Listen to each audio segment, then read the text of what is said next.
Shabbat Shalom, everybody. I hope all of you are having a fantastic Sabbath. Now, I just want to start by stating I care enough to tell you the raw truth, even the parts that will pierce you and be incredibly hard to hear. Now, everything in this teaching is given for one singular purpose, so that you would choose life and stand in good legal status before the courtroom of Yahweh. And this is not about shaming anyone. It is not about asserting intellectual superiority. And it is not about winning a theological argument either. It's about an eternal reality. So please hear my heart and please receive it in that way. Okay? So our opening text is found in Jeremiah 8 verse 7. Even the stork in the heavens knows her appointed times, and the turtle dove, the swift, and the swallow observe the time of their coming, but my people do not know the judgment of Yahweh. Now think about the weight of that indictment. So the birds of the air, operating purely on instinct, they know exactly when to fly south and when to return, and they perfectly align their lives with the cosmic clock built into creation. Yet Yahweh's own covenant people, the very ones holding the written word of God physically in their own hands, are the ones who are completely oblivious to his rulings and his legal decisions and his mandatory appointment dates. And they hold the manual, but they miss the meeting. And that is where we are starting today. And it is the painful reality where every single one of us must truly begin. Now, before we can look at the mechanics of the calendar, before we break down the feast days, and before we examine the financial mandates of giving, I must address a foundational truth that strips away all excuses. So really, each and every one of you answers personally for what you do. Okay? We live in a modern culture that loves to pass the buck. But in the courtroom of heaven, you cannot hide behind human structures, and you will not be judged based on the righteousness of your parents. And you cannot claim immunity because you blindly followed the theology of your pastor. And you will not be graded on a curve based on the religious groups or denominations that you were raised in.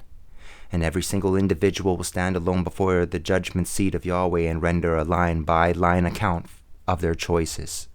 So everything else that I teach you today rests entirely on this unmovable fact of personal accountability.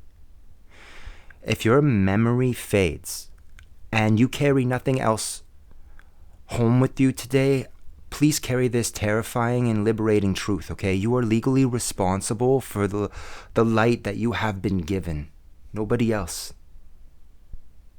Nobody. Just you. Now, I need you to completely dismantle the way that the Western world has trained you to perceive time.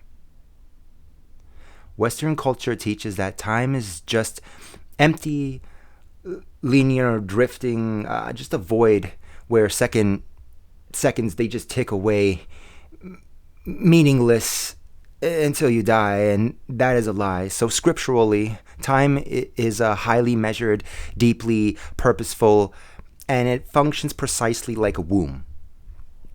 So consider the biological design of a womb. It is a safe, highly regulated, closed ecosystem with one mathematical job: to form and prepare a new life for a world that it cannot yet see. So this present age operates over your soul in the exact same manner. So you are not just living, you are actively being formed right now inside the womb of time. So when the exact number of days decreed by the Father is reached, the womb of this age will split open and you will be birthed into what comes next. And this just means that your daily habits, whether you live in perfect harmony with Yahweh's operational order or just fight against it, literally shape your spiritual anatomy for eternity. So a person who spends this entire earthly season pushing against Yahweh's instructions or disregarding his boundaries and ignoring this calendar will be birthed onto the other side completely unformed and mutated and just unready for the atmosphere of the new earth that is to come. So keeping the right dates on the right calendars is not legalistic hair splitting. It is the essential nourishment required for you to grow correctly while you wait. Now let's just establish the foundational mechanics of the calendar, okay? So before any of you can hope to successfully navigate a complex multi-day pilgrimage feast, you have to master the baseline. You must learn to stop and rest and honor Yahweh every 7 days without fail. So the weekly Sabbath is the massive master gear of creation, and it drives the entire mechanism of your life's clock. And if you pull that master gear out of the machine, the entire spiritual clockwork stops working. So you will never have the spiritual stamina or the legal capacity to keep a feast like tabernacles, for example, if you do not possess the discipline to keep a single recurring seventh day. So everything that I teach you after this point assumes that this master gear is already turning powerfully in your life. All right? So think of the Sabbath through its matrimonial framework. All right? The Sabbath is like a wedding ring, the physical high visibility sign of a sacred marriage covenant between you and Yahweh. So when a person chooses to disregard, skip, or even break the Sabbath, it is not a minor infraction. It is the emotional and legal equivalent of taking your wedding ring off your finger and then just deliberately throwing it straight into the mud. So when believers, they arrogantly set the seventh-day Sabbath aside to gather on Sunday, instead, they are just participating in the historical tragedy. So Sunday is the day rooted entirely in pagan sun worship and Rome's solar veneration. So shifting the day sends a clear message to the husband, right? To Ishi, we do not want your ring. We do not care about your covenant, your promises, or your relationships. And that's the message that is being sent, right? So we want the other lover is another message that is being sent when you throw the ring straight into the mud. So it just represents a deeply divided loyalty, okay? So a spiritual adultery that just walks away from the Creator to flirt with the ancient customs of the sun god. So if we had to look at it like some people in the Bible, it would be like a Gomer, right? So let's move along. So to ensure that your master gear is turning without friction, you must put these ancient Hebrew action commands into physical practice every single week, okay? And the first thing to do is stop. So you must put the tools down and end the business. And this does not mean slow down or finish up loose ends. It just means a total grinding halt to all production before the sun sets on the 6th day. So resuming only when the 7th day fully concludes, okay? Make it heavy. So you must treat this day like it carries the crushing weight of Yahweh's personal name, because it does.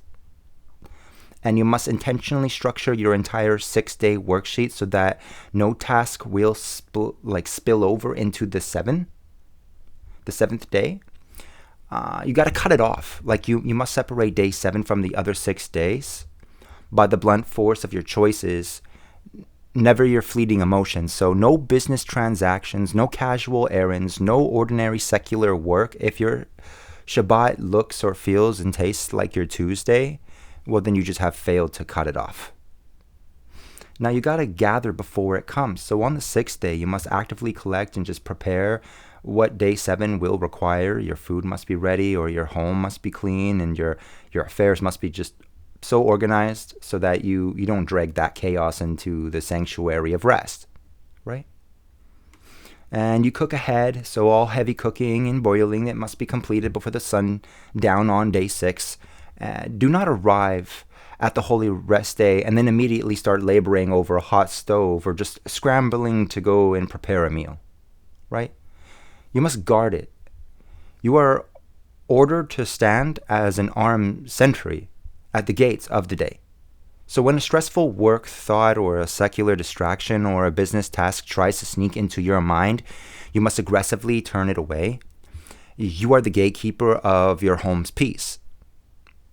and you work fully on the 6th. So you must pour every ounce of your physical and mental strength into your 6th working day. So build and serve and clean, and then just produce with total focus. Holy rest is the reward that only full, honest labor can earn. And get filled, then give out. So you use the Sabbath hours to be intensely filled by the Spirit through deep immersion in the Word. So focus prayer or holy assembly, like here, and then let that internal reservoir overflow into visible, tangible fruit through your hands during the upcoming work week. Okay? Leave a lasting mark. So during your 6 days of labor, do the work that truly matters, right? And let your efforts cut a permanent righteous mark into the lives of people, into your local community, and into the legacy that you wish to leave behind. You teach it, right? Don't hoard the wisdom that you have been given, right? So when you gather on Sabbath, open your mouth and courageously and just courageously teach one another, right? And reinforce the statutes within the community. Do not pierce it. Do not pierce it. Breaking Shabbat is not a victimless oversight. So treating the Sabbath like an ordinary day bores a destructive hole clean through the legal sign that exists between you and Yahweh. Show the sign. So you must keep the Sabbath day openly and boldly and visibly enough that your neighbors and your co-workers and just the world knows exactly who you belong to. It is a public banner of ownership. And settle down. You must physically and mentally decelerate and sit down and eat slowly and stay in one place and intentionally be present with your household and force your hyperactive body and anxious mind to go completely quiet. And say it out loud. At the exact moment the sun dips below the horizon on day 6, you must verbally decree it. Shabbat begins. This day belongs exclusively to Yahweh. Okay? So, Shabbat begins. This day belongs exclusively to Yahweh, right? So your spoken words legally, they initiate the day. And you put out the fire. No striving, no financial planning, no family arguments. Don't bring burdens into Sabbath. And no frantic pacing is allowed to burn in your home on Sabbath. So you shut off the noise and quench the fire of worldly hurry. And answer the call and gather. Yahweh has issued a mandatory royal gathering, and you must answer by physically showing up to break bread and study the scriptures and pray in community. And you are forbidden from keeping Sabbath isolated and alone, although sometimes it does happen, right? But, yeah. Turn your foot. The moment you detect your heart drifting toward your own secular business or personal pleasure on day 7, you must physically pivot. So it requires an immediate, tangible change of direction, not just a passing thought. And call it good out loud. So before your emotions just catch up, you must verbally declare, this day is an incredible gift, and this day is good. So you got to let your joy follow the legal decree of your mouth.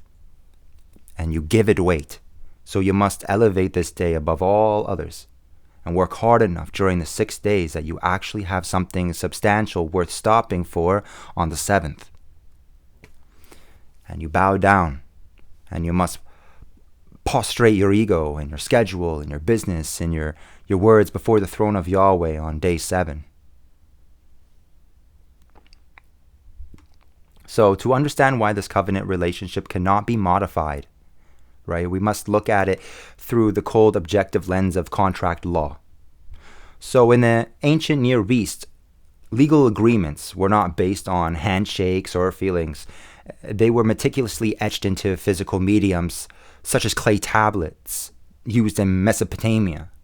At Mount Sinai, the Almighty, he utilized this exact legal framework, and he codified his first contract with Israel by physically burning his terms into solid stone. So the church just loves to teach that the new covenant completely abolishes the old law. But look at the text. So the new covenant states that the Almighty will take that exact same law and write it directly onto the human heart. Well, here is the basic rule of contract law, okay? Moving a contract from stone to the heart does not cancel or invalidate the master written document. It is identical to transferring a company's operational policies from a physical employee manual into the daily habits of the staff. So the internal adoption of the rules, the heart, does not nullify the authority of the master text. So in fact, the master written document is destroyed, the entire legal framework collapses instantly. Because those terms are still recorded permanently inside the immutable pages of the Bible, the original contract still stands.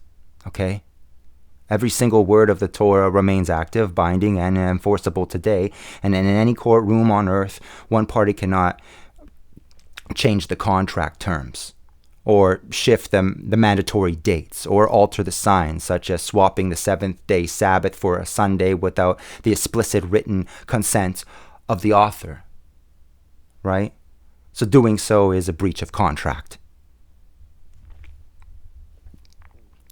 To have any hope of surviving the courtroom of heaven, we must look at the scriptures through the original Hebrew lens, completely abandoning the modern Western reading. See, the Western lens is actually a toxic mechanism that systematically dilutes the text and just softens the harsh boundaries, rounds off the sharp legal edges, and just completely strips away the weight of the commandments.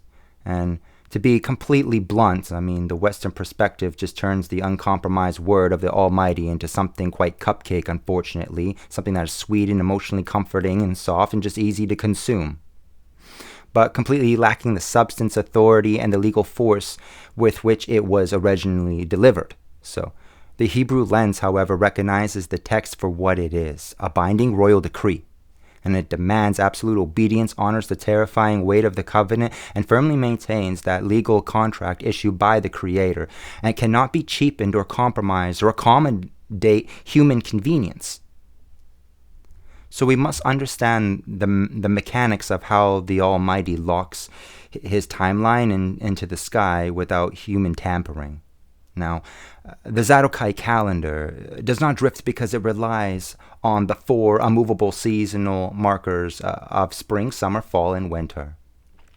The sun travels through the 6 gates and 30 days each, but at every major turn of the season, a day stands as a gatekeeper, and this is the steady sun-anchored reset described in the Dead Sea Scrolls and the Book of Jubilees. The year rolls over on a fixed sign in creation, not on a human decision or a moving moon calculation. Now, Genesis 1 verse 14 will tell you plainly that Yahweh placed the sun and the moon and the stars in the sky as signs to mark seasons, days, and years. They are just tools on the wall of a courtroom. You do not bow to a clock. You use the clock to know exactly when to show up for your legal meeting with the one who built it. Now, astrology is a pagan delusion. Blaming Mercury retrogrades for your life choices is just a Western way to dodge personal accountability, let alone saying there's no such thing as time or even believing in the concept of the eternal now. Yahweh's court does not put a planet on trial.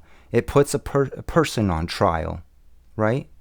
You watch the sky to honor the gates, right? Because if you treat a changed human pen over the unmoving sign in creation, you will miss your court date, my friend. Now, when we look at the first half of the year through the Hebrew lens, we see that the spring feasts demand physical action, not just theological agreement. So, the kitchen clean out here. So the Feast of Unleavened Bread, right? That lasts for 7 days, and the contract requires you to remove every single microscopic trace of leaven from your physical home.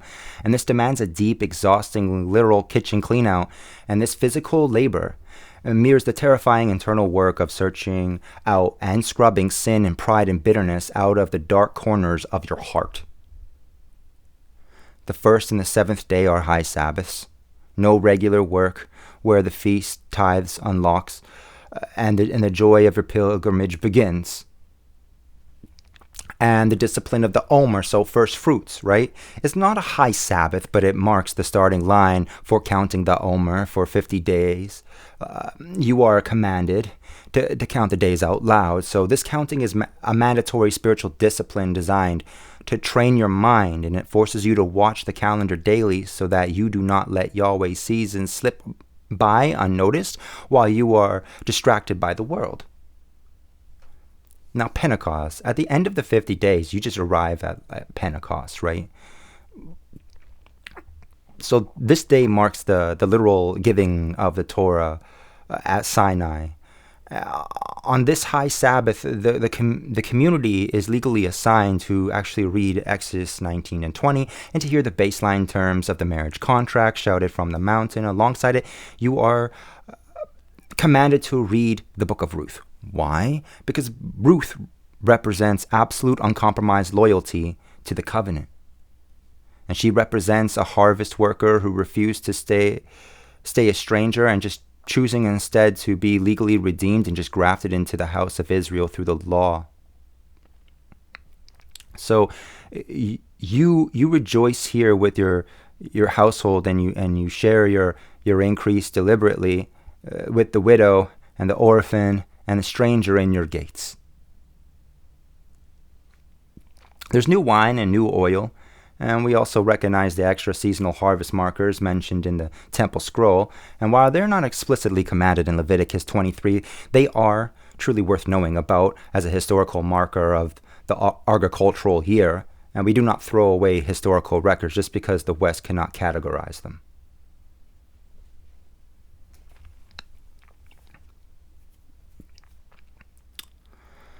So, let the records be straight in the courtroom.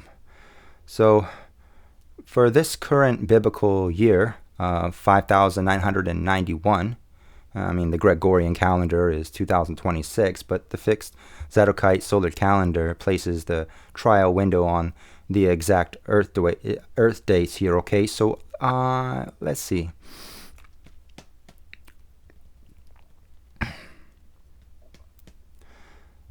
The Feast of Trumpets shall be Wednesday, September 23rd, 2026, and the High Sabbath gates open at sundown on Tuesday, September 22nd. The Days of Awe is the trial window, Thursday, September 24th to Thursday, October 1st, 2026. So your 8-day window to look honestly at your failures and just make things right. You got the Day of Atonement, which is Friday, October 2nd, 2026, and it's the full fast and total stop of work begins at sundown on Thursday, October 1st. Feast of Tabernacles, Wednesday, October 7th to Tuesday, October 13th, 2026. The opening High Sabbath initiates at sundown on Tuesday, October 6th. And then the 8th day assembly, so Wednesday, October 14th, 2026. All right. So the final High Sabbath of the season closes out the trial at sundown on Tuesday, October 13th. You compare that to the moon trackers who are blowing their trumpets weeks early on a human calculated rabbinic calendar, and they are walking into an empty courtroom after the true judge has already signed the paperwork. So don't offer strange fire of a manufactured spiritual high on a date that Yahweh never commanded. Now, if you want undeniable proof that the modern Western church operates in a calculated legal fraud, you don't even have to look at their theological books, okay? You just got to look at their tithing buckets. So pastors who stand on pulpits every Sunday and just scream that the Torah has been done away with and nailed to a cross of some sort will in the very next breath just demand a flat mandatory 10%, right? From your paycheck every single week. And yet they never keep a single feast from Leviticus 23. And they completely ignore the command for a year 7 rest as well. So under the strict rules of the contract law, you cannot legally enforce a single clause that funds your building while throwing out the clauses that require your personal obedience. If the Torah is truly done away with, then the tithe goes out the window with it. You cannot have it both ways, so the master contract stands. And the text does not outline a flat, unchanging 10% every week. It establishes a beautiful turning economic structure mapped across strict 7-year cycle. So, years 1, 2, 4, and 5, our current year is 5. Now, a note worth taking, the standard rabbinic calendar is currently operating a year behind the true solar reckoning, so it's year 4 for them, meaning they're just legally out of step with the courtroom clock, all right? So under the authentic contract, these specific years require 2 separate tithes. The first tithe is given directly to support the physical work of, the Levites, right? This is basically agricultural, but some people just, they use it for their ministry. Now, the second tithe is a feast tithe, and this second 10% is not given away to an institution. It is actually legally set aside for you and your household to spend entirely on your own joy, food, drink at the pilgrimage feasts. So Yahweh, he even wrote a legal exemption in Deuteronomy 14:24 to 26. If the distance to the feast is just too far to carry food that will spoil, you are authorized to sell your goods and carry the cash, and then go buy fresh food and strong drink once you arrive at your destination. So he just solved your travel logistics before you could even complain about it. Now, years 3 and 6, the poor tithe. So these years, the second tithe completely shifts away from your personal feasting and enjoyment, and is legally mandated to go directly to the poor, directly to the widow, directly to the orphan, and directly to the stranger that is within your gates. Year 7, the land Sabbath. So this is the year of absolute total release. The land resets and the economic production stops, and there is no tithe owed to anyone at all. So in practice, this scriptural mechanism must come off the very first part of your gross income, not whatever crumbs that are left over, right? And while Deuteronomy 14:26 explicitly grants permission for ordinary believers to enjoy wine and strong drink at the feasts, Leviticus 10 verse 9 strictly prohibits ministers from being impaired while executing their holy duties. So as we step into the heavy courtroom season, where everything we do is being weighed, staying sober, staying alert, and staying clear-headed is like the only wise path for every single believer, okay? Now, Exodus 6 verse 6 to 7. So let us just dive straight into the uncompromised Hebrew lens by examining the Passover Seder. Okay, so during this meal, there's a traditional mandate to drink 4 distinct cups of wine. Okay, so the Western theology has spent centuries forcing a Christological, a personalized salvation narrative onto these elements. So, this actually has absolutely nothing to do with Jesus, okay? So when you strip away the church's traditions just to read the text plainly, these 4 cups correspond directly to the 4 specific expressions of national geopolitical deliverance spoken by Yahweh to the bloodline house of Israel in Exodus 6 verse 6 to 7. The first thing is, I will bring you out. So this represents physical extraction from under the heavy burdens of the Egyptians. And this is an operational change of geographic location before Israel could ever function as a holy nation. They just had to be physically yanked out of the dirt of the house of bondage. The second is, I will rescue you. So this represents complete delivery from ongoing economic and forced labor. Fleeing a country's borders is one thing, but just being entirely emancipated from its systems, legal grip is another. Okay. What else? This cup just broke the legal chains of their servitude, really. The third is I will redeem you. So this is the buying back of the of a captive family member, right? Through an outstretched arm and like a massive axe of global judgment. So under ancient Near Eastern law, a redeemer is a close blood relative who just steps into a courtroom or a battlefield to pay a debt or avenge a wrong done to his kin. Now, Yahweh, he stepped in as Israel's legal next of kin to smash the Egyptian gods and then just execute Pharaoh. All right? And fourthly, I will take you. So this is the formal legal taking of Israel as a distinct sovereign nation. So this is like when a man issues a marriage proposal to take a wife, right? This fourth cup just stands for the marriage covenant being legally formalized at Mount Sinai through the giving of the Torah.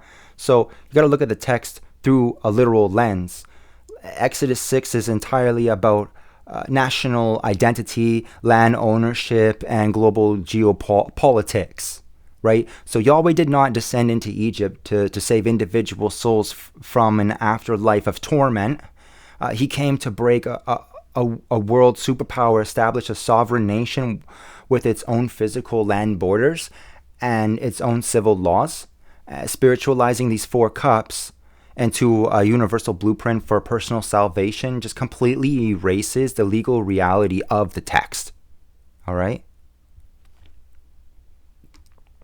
Now, the four traditional cups over the four promises in Exodus 6, verse 6 to 7.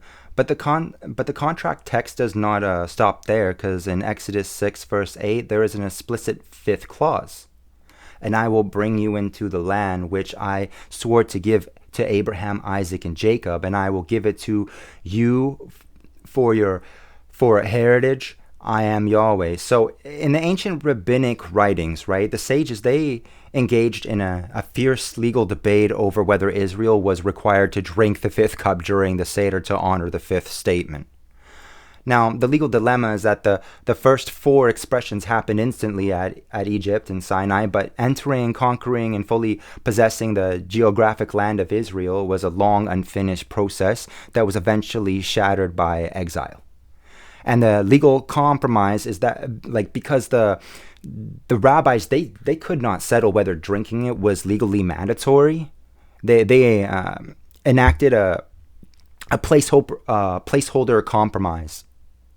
So the fifth cup is just filled and just placed prominently on the table, but absolutely no one is allowed to drink it. And it just remains untouched until Elijah, right, arrives to legally settle this dispute. So the fifth cup is directly tied to the prophet Jeremiah and the execution of cosmic justice. All right? So Jeremiah 25, verse 15 to 17 commands, "Take from my hand this cup filled to the brim with my anger, and make all the nations to whom I send you to drink from it." So this is the cup of wrath. So during the Seder, the moment this fifth cup is poured, the door is opened and a specific uncompromising prayer from the Old Testament is recited, and just asking Yahweh to pour out his fury on the nations that do not know him, right? So Malachi 4 verse 5 says that Elijah returns right before the great and dreadful day of judgment. So thus the fifth cup sits as a legal placeholder for the day that the Almighty forces the pagan nations to drink his vengeance for scattering Israel and just breaking his contract. So Western lens perverts this text by claiming that Jesus drank this cup of wrath on a cross, so individuals don't have to. But you got to look at the document, because Jeremiah 25 explicitly names the recipients of this cup. So Egypt and Moab and Tyre and Sidon and more, etc. And the elite ruling empires of the earth. So the cup is just designed to topple empires that oppress Israel, right? Not be consumed by a substitute for personal sin.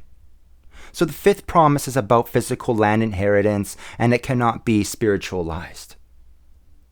Now, when you look at the Christian communion through the strict lens of Torah, the ritual of consuming flesh, drinking blood fundamentally violates the absolute foundations of biblical law, perfectly mirroring the exact Canaanite and pagan mystery rituals that the Almighty actually commanded Israel to utterly destroy.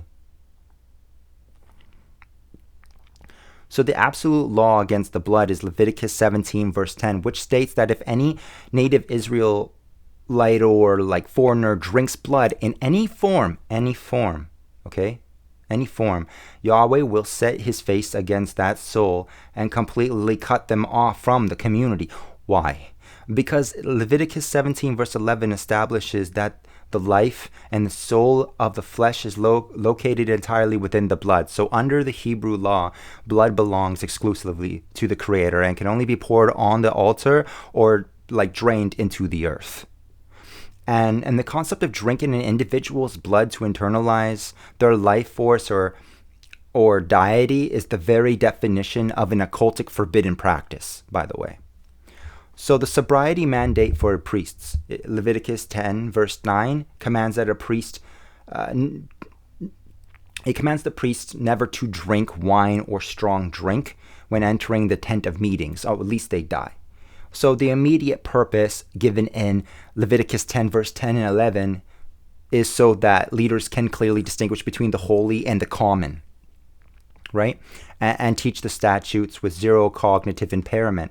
And this mandate, that it was issued immediately after Aaron's sons brought some strange fire and unauthorized offering at an unauthorized time into the tabernacle, and were just completely vaporized by divine fire, and their judgment was just tied directly to clouded reasoning, which was caused by alcohol.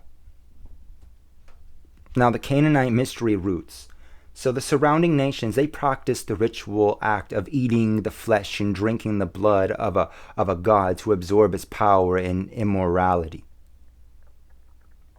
So by taking a ritual and claiming, this is my literal body, this is my literal blood, Christian theology walked completely away from Leviticus 17 and adopt the patterns of the Canaanite Roman mystery schools. So swapping in grape juice does not change the fact that the underlying shape of the ritual is modeled around human sacrifice and blood consumption, because concepts completely hostile to this, like hostile to the Sinai contract, okay? I mean, churches just love to teach that these biblical feasts are merely sweet little shadows and types pointing to Jesus. Teaching that Passover is his death or first fruits is his resurrection. And some will even say that Tabernacles is his actual birth, while simultaneously treating the actual physical keeping of these days as an obsolete legalism. This is a massive hypocritical double standard. So if these feasts are perfect, divinely or like ordained maps that reveal the Christians' idea of Messiah, then why have they been completely evicted from your church calendar, right? So instead of keeping the dates written in stone, the church just substituted an entirely different sun-based pagan calendar, right? So Passover is a fixed biblical date, right? And it was swapped for Easter, calculated by the spring equinox and named after a pagan fertility goddess, Ishtar. Easter, right?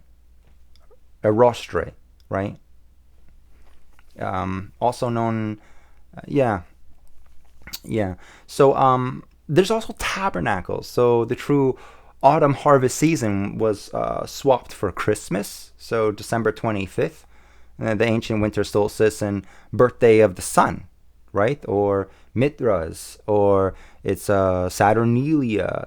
Saturn has everything to do with Kronos, right? Now, in Leviticus 23, verse 1 to 2, Yahweh explicitly established the ownership of this calendar. Speak to the children of Israel and say to them, these appointed times of Yahweh, which you are to proclaim as holy gatherings, these are my appointed times. He does not call them the feast of the Jews, the feasts of the church, or the birth of the church, or the feasts of the Messiah. They belong exclusively to him. And that includes the Sabbath as well. So every single feast carries the exact same closing legal clause, a lasting rule throughout your generations, wherever you live. And the Hebrew word used here is olam, right? And it's meaning continuous, perpetual, and everlasting. So under contract law, an olam term cannot expire and cannot be altered by one party alone. And when you hold the traditions of the church up to the light of the unchanging Torah, the traditional afterlife framework, I just have to say, completely collapses. Because I just got to mention that during these feasts, right, especially the fall ones, Yahweh will open the book of life, and he will audit his people to see if they be written in or blotted out or where they will go, right? So let's just talk about the afterlife for a moment here, all right? So there's a reality of Sheol, right? The Hebrew word is Sheol. It's not hell. It is not a subterranean torture chamber run by a little devil with a pitchfork poking you in the rear. Okay, Sheol is simply the grave, the pit, the silent place where all human bodies go when they die. As King Solomon writes in Ecclesiastes 9 verse 10, there is no work, no planning, no knowledge, no wisdom in Sheol. And Psalm 6 verse 5 confirms that there is no memory or conscious praise of Yahweh in Sheol. It is total silence. The myth of a devil tormenting people, that actually comes from the Greek and Roman mythology. The poets, right? Like Homer, Plato, all that, right? Like not Torah. It's not Torah. So the domain of heaven, right? The highest heavens belong exclusively to Yahweh as his throne and his dwelling place. So he does not share it with anyone or advocate, like he doesn't make it for human occupancy, okay? So as Psalm 115 verse 16 states, heavens belong to Yahweh, but the earth he has given to mankind. So the ultimate scriptural goal was just never to escape this earth for a spiritual realm, but rather to inherit the physical renewed earth. Now, because everything is bound by the olam contract, Deuteronomy 30 verse 19 places a daily crossroads before you, life and blessing, death and cursing. And the stakes are not a cloud paradise versus an endless fire. The stakes are resurrection into the physical renewed earth, or just remaining in Sheol until you go completely extinct. So if you keep the covenant and guard the Sabbath and follow the Torah, and your stay in Sheol may just be temporary, and you will be raised to inherit a restored physical earth where Yahweh dwells among men. And if you set the contract aside, you reach a final end. Your name is blotted from the book of life, and you stay in Sheol, and you simply cease to exist, and you just go extinct. So when pressed on these truths, Christian will argue that Jesus set us free from the curse of the Torah, but contract law and physical reality demand material proof. If the curse of the Torah were lifted, I just got to say, the real world consequences of breaking the covenant would be gone. So Deuteronomy 28 explicitly details the curses for breaching the contract, ongoing war and rampant diseases and famine and social chaos. Many years ago, we just had the COVID virus floating around, right? So really just look at the planet today. There was war, there was diseases like COVID. Everyone got that. Famine, right? And chaos continue. So you got to look at the bloody fruits of the church history also, the slaughter of the Crusades and the torture of the Inquisitions. That record does not look like a curse that has been lifted. It looks like the curse that is still in full effect. They will say he went to prepare a place for us and set the captives of Sheol free. If that actually happened, then I just want to know, where is the visible evidence? Because the ancient dead are not walking among us on the earth. They are not ruling a physical kingdom, and the tree of life is not here. and Yahweh's feet have not touched down on the Mount of Olives to split it in two, as Zechariah 14 verse 4 describes. Okay? So he is not visibly dwelling among men in a rebuilt temple. A promise with zero material result is a legal fiction. So the church relies on a second coming narrative, just got to say, to explain this failure, right? And they like to say that the fall feasts is the second coming, right? But the true prophets, Isaiah, Ezekiel, and Zechariah, they describe a single complete act of restoration. So when the Messiah arrives, he gathers the exiles, judges the opposing nations, establishes global peace, and then rebuilds the physical temple all at once. And there is no picture in the true prophets of a Messiah who arrives and then fails to complete the work and just leaves for 2,000 years while his followers suffer like tremendous amount of pain, staring into the sky, and then he just returns to finish it later in like 2065 or whatever, right? So taking a sovereign promise, changing its terms, spiritualizing, and then passing it off under a different name is what the court of law will call a fraud. Now, Yahweh is a God of exact legal justice, right? And he does not accept a rewritten fraudulent document in his courtroom. So the original promise stands exactly as it was written, tied to a physical land, physical people, and a physical temple. Now, the reason that you must keep the feast is not a transactional business deal just to buy your way into the book of life. Like, you know, you must do it because it's the right thing to do out of the wholehearted love for Yahweh. If you love someone with all your mind and all your soul and all your strength, right, like the Shema tells us we ought to do, you honor their house rules and remember their special days. You keep Yahweh's feast, right?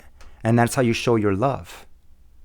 You know, that love shows up in your actual life. You know, love is a verb. It's an action. So you got to show it. Through your calendar, your kitchen. Chasing man-made holidays is just stepping out of that marriage covenant. So furthermore, okay, some will even say that, you know, some people have their pastors pray that you end up in the book of life. You gotta keep everything that's in the contract. One prayer is not going to guarantee you anything.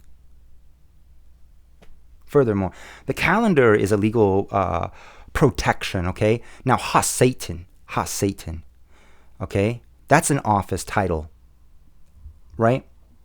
It's not a separate king ruling in underworld. Scripture shows him as the persecutor in Yahweh's own courtroom, operating under his authority, on his payroll, all right? Now, Satan doesn't move a single millimeter to the left, to the right, front or back unless Yahweh tells him to. So his job is to track missed obligations and broken commands to build a charge against you. And when you get the calendar wrong or are treating the high Sabbath like an ordinary work day, you hand that persecutor the exact evidence that he needs. So the weekly Sabbath and the set feasts are scheduled check-ins against the heavenly tablets in the book of deeds, and they show up on the right date, and your name stays active in the book of life. They show up on the wrong date, and you have just failed to appear for your own hearing.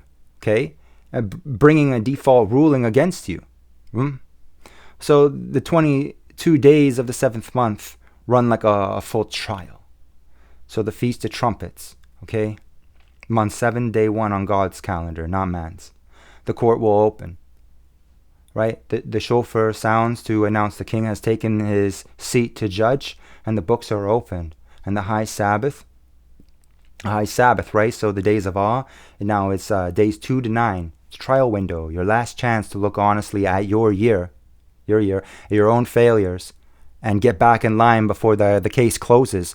Not a feast, not a high Sabbath, right? Day of Atonement, day 10, the verdict, a full fast, complete stop of all work, and a total humbling of the self. And the books close, and decisions are set. You got the Feast of Tabernacles, days 15, 21, and the 8th day assembly. So the season closes in immense joy. Temporary shelters are built, remembering wilderness dependence, closed out by final high Sabbath gatherings. And if you are tracking a wrong moon-based calendar, or not following it like some mainstream churches do, you are walking into an empty, well, you're either walking into an empty courtroom after the judge has already signed the paperwork, or you never arrived at all, period, like not even when the judge already signed the paperwork or whatever. But like by the time you just blow your trumpets, or you don't, whatever, the court has just closed and the verdict is already written, okay? So manufacturing a spiritual high on a date that is not Yahweh's set time is strange fire, okay? The very thing that instantly consumed Aaron's sons again. So worshiping the true God the wrong way at the wrong time brings a curse instead of a confirmation, no matter how sincere you feel. Now, I just want to get through it again, okay, so you understand.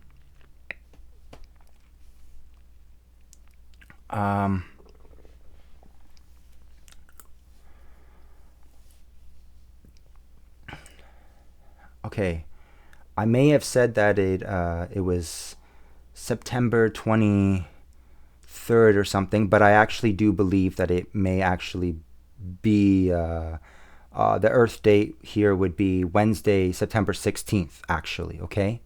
2026, because it's month 7, day 1. In obedience to the evening to evening biblical day, the Sabbath legally gates open at sundown on Tuesday, September 15th, 2026. Month 7, days 2 to 9. So Earth dates should be Thursday, September 17th to Thursday, September 24th. That's what it is, 2026. So this will be an entire 8-day self-examination legal window span across standard work days, and it's allowing you to settle structural breaches before the court record freezes, right? And there's Day of Atonement. That's month 7, day 10 on on the calendar, right? But the Earth date will be Friday, September 25th, 2026. And here's a notice that the total fast and absolute restriction of physical labor begins at sundown on Thursday, September 24th, 2026. And then there's Feast of Tabernacles as well, month 7. So those are days 15 to 21. So on an Earth, that's a Wednesday, September 30th, to Tuesday, October 6th to 2026. So the opening high Sabbath of Tabernacles initiates at sundown on Tuesday, September 29th, 2026. And then the 8th day assembly, which would be month 7, day 22. So the Earth date is Wednesday, October 7th, 2026. And this final distinct high Sabbath closes out the entire courtroom season and initiates at sundown on Tuesday, October 6, 2026. You got to look closely at the fraud of that moon trackers, right? So if you test these dates against the mainstream moon-based rabbinic calendar, they have scheduled their Feast of Trumpets to begin at sundown on Friday, September 11th, 2026. Now they're blowing their trumpets nearly an entire week early, marching blindly into the enemy's courtroom before the judge has even opened the trial books on the true solar timeline. So guard the fixed markers of creation, set your household clocks to the master's true time, and do not offer strange fire on a human calculated date. Now, if you want to understand how deep this compromise goes, you have to look at the scribes, right? They have and the way they have altered time itself. So the modern religious world will tell you that you or we actually are currently in the year of 5786 on the standard rabbinic count. But this ministry stands on the very heavy conviction that we are actually in the year 5991 from creation, okay? So we are living in year 5 of the current 7-year cycle, which if you look at the standard rabbinic calendar, they claim it is year 4. So they are legally a full year behind the courtroom clock of the Almighty. So how do we get a 205-year gap here? Okay, well, it comes straight down to the fraud of the calendar keepers. So centuries ago, a text called the Seder Olam deliberately shrank the length of the Persian Empire historical rule. So secular history and archaeological records, they prove the Persian Empire, that lasted well over 200 years and spanned 14 kings. Like 14 kings. Wow. So yet the scribes squeezed that entire era down into merely 34 and 52 years and only 4 kings. So they altered the master log, and mainstream scholarship and standard modern history won't accept this truth, and it just remains a minority view kept only by those in strict Hebrew roots, or like Dead Sea Scroll circles, who refuse to compromise. But when you restore those missing 205 years, the clock will snap back into place. And that's where we get 5,991.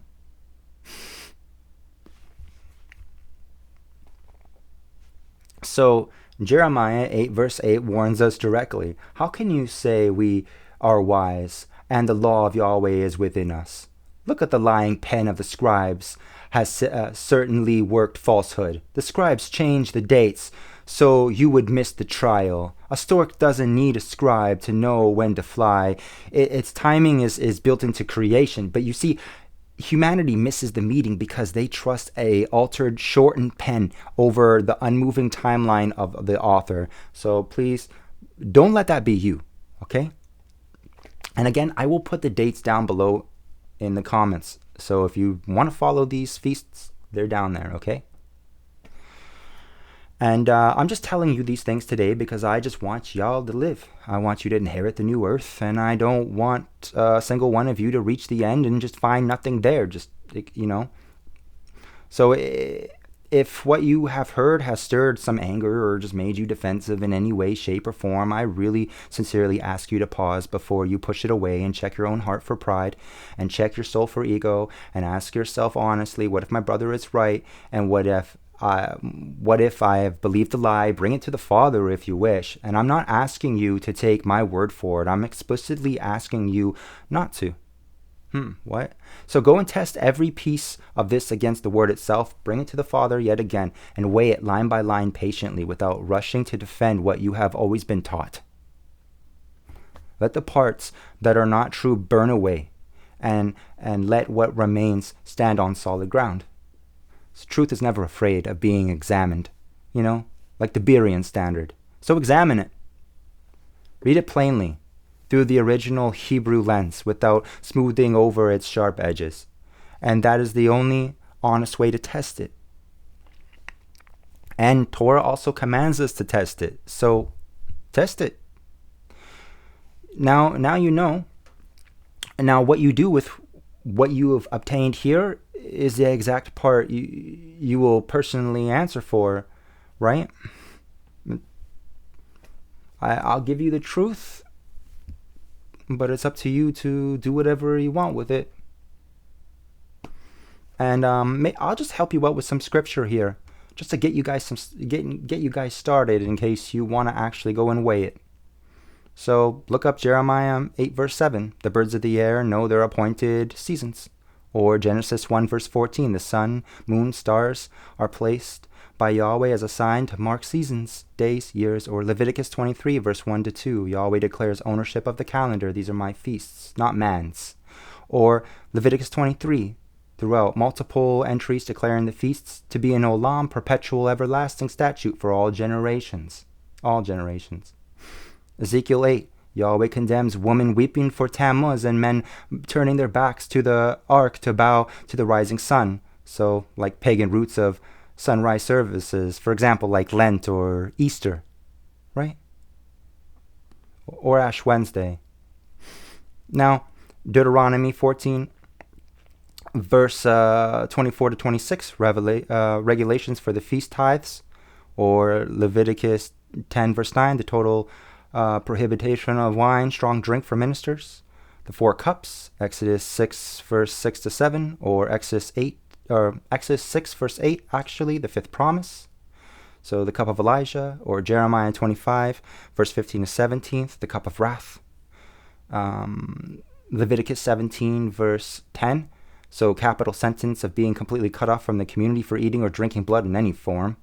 Leviticus 17, verse 11, the soul and the life force of the flesh reside entirely within the blood.